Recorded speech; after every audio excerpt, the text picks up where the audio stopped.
Ia zi. Cum au ieșit? Delicioasă. Ok, bun. Adevărul ăsta e bun, chiar e bun. Vă salut cu mare drag! Eu sunt Abi și mă bucur să ne revedem în bucătăria mea. Astăzi vom aborda o rețetă simplă pentru că știți deja cei care mă urmăriți că mie îmi plac lucrurile simple și rapide. Vom face o rețetă care are ca ingredient principal ciupercile. Dacă ai nevoie să pregătești ceva bun pentru o masă specială și nu numai, dar nu ai timp pentru ceva complicat, această rețetă este una dintre soluții. Să pornim la treabă și să scoatem tot ce este mai bun din aceste ciupercuțe.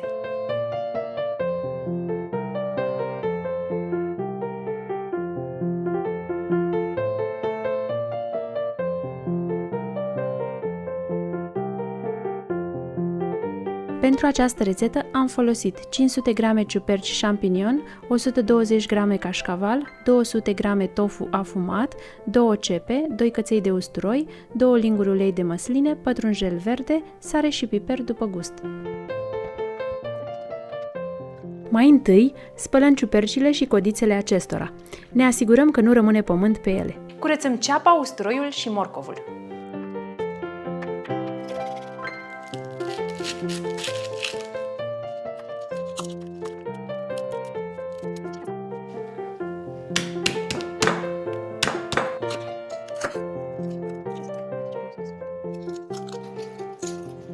Am fugit să le spăl. Tocăm ceapa cât putem noi de mărunt, usturoiul îl trecem prin presă, iar morcovul îl radem pe răzătoarea cu găuri mici. La treabă! Aproape tăietură lângă tăietură. Apoi o mai tăiem încă o dată și apoi începem să o tocăm. Nu-mi place la ciupercile acestea să fie ceapa mare, nici nu este estetic. Trebuie să fie cât se poate de măruntă.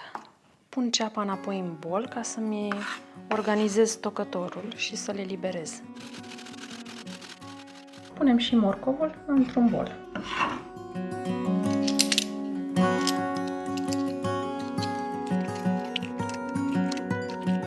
Înainte de a merge la foc, nu ne rămâne decât să tocăm mărunt codițele ciupercuțelor, pe care le-am spălat înainte. Le tocăm la fel de mărunt cum am tocat ceapa. Mai întâi în felii subțiri, apoi în bastonașe. La fel de subțiri. Iar acum este ușor să le tăiem pe toate în cubulețe. Așa de mărunt arată.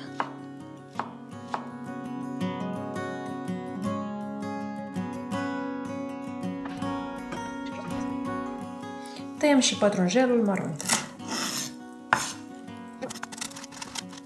Pentru că toate sunt gata, ne luăm jucăriile și mergem la foc. Într-o tigaie antiaderentă adăugăm ulei. Începe să se încingă, nu-l lăsăm să se încingă. Adăugăm usturoiul, ceapa și morcovul. Și lăsăm la călit la foc mic până când se înmoaie toate foarte bine. Când ceapa și morcovul sunt călite, adăugăm ciupercile tăiate mărunt.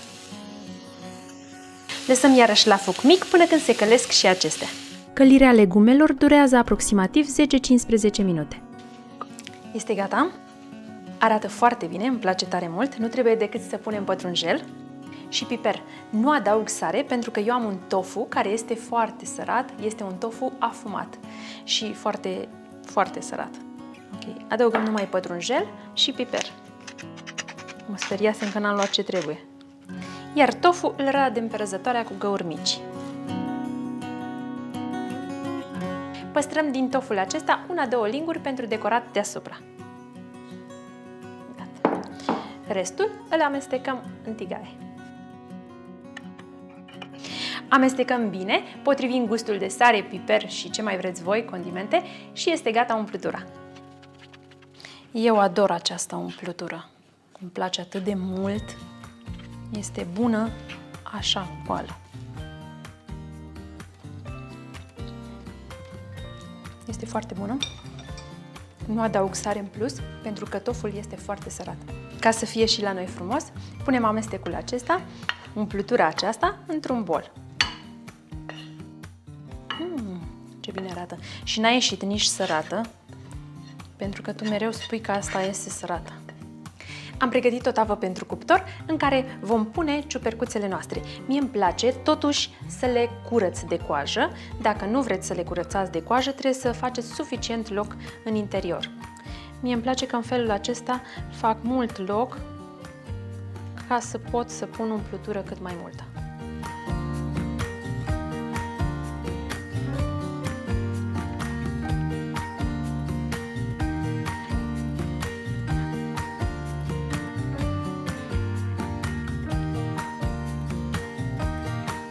Înainte de a umple ciupercuțele, le asezonăm și pe acestea cu puțin piper și puțină sare. Foarte puțină sare. Hai că a curs puțină! Trebuie să iasă și ele un pic sărate. Mă ceartă Cosmin că pun sare multă. Umplem fiecare ciupercuță cu aproximativ o linguriță destul de mare sau două de compoziție. Pentru că avem din belșug, nu ne zgârcim. Ba, mie îmi plac chiar mai pline.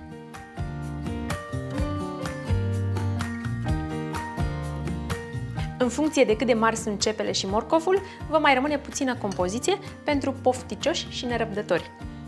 Mi-a mai rămas cam cât o ciupercuță. O ciupercuță, dacă mai aveam, mai puteam umple.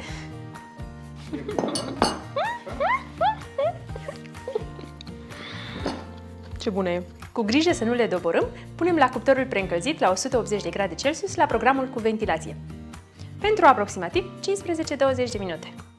Așa, ca să nu le doborâm. Că e păcat de ele cât de frumoase sunt. Ha, ha! A luat-o una la vale și mâinile mele! E hopa mitică. Gata, hopa mitică.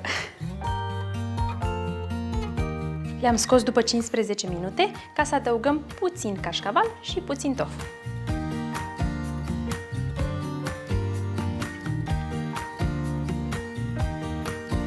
Punem din nou 5 minute la cuptor ca să se rumenească și cașcavalul și tofu.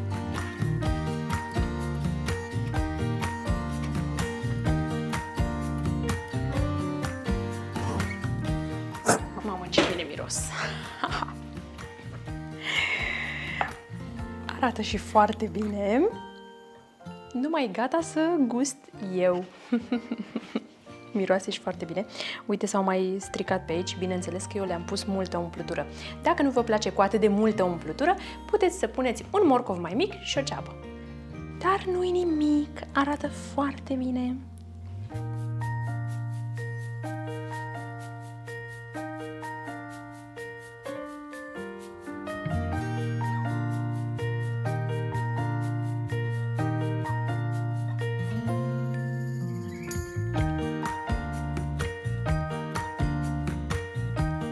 E momentul să vă spun ce a ieșit. Să-mi așez și eu frumos așa în farfurie, cu puțin pătrunjel și puțin piper. Și acum să vedem.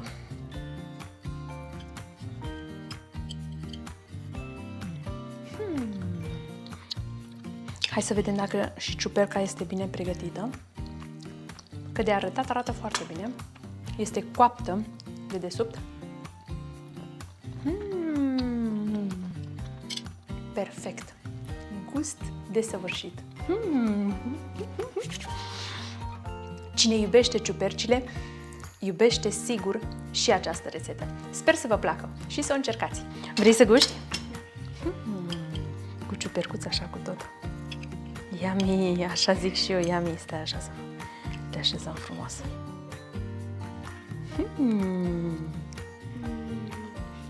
Ia zi! Cum au ieșit? Delicioasă. Bun? Îmi place de chestia asta. E bun? Bineînțeles că a venit mica devoratoare. Ia golește farfuria. că e bun. Adevărul ăsta e bun, chiar e bun. Ok, bine. Nu e așa că este cât se poate de simplu? Arată bine, sunt super gustoase și sunt gata numai decât. Sper că v-a plăcut această rețetă și o veți încerca. Nu uitați să dați un like și lăsați un comentariu cu părerea și întrebările voastre. Mulțumesc foarte mult pentru comentariile voastre, le citesc pe toate, iar prioritate au întrebările la care mă străduiesc să răspund cât pot de repede. Mulțumim Alinei și Danielei pentru că susțin canalul nostru. Vă îmbrățișez!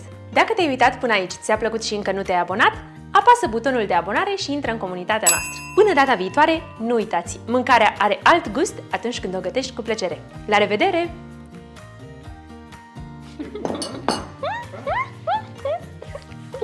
Punem la cuptorul preîncălzit la 180 de grade Celsius la programul cu ventilație. Plăcea să faci cu slow motion aici. Poți să mănânc și eu, nu? Da, poți să mănânci, dar după ce facem poză.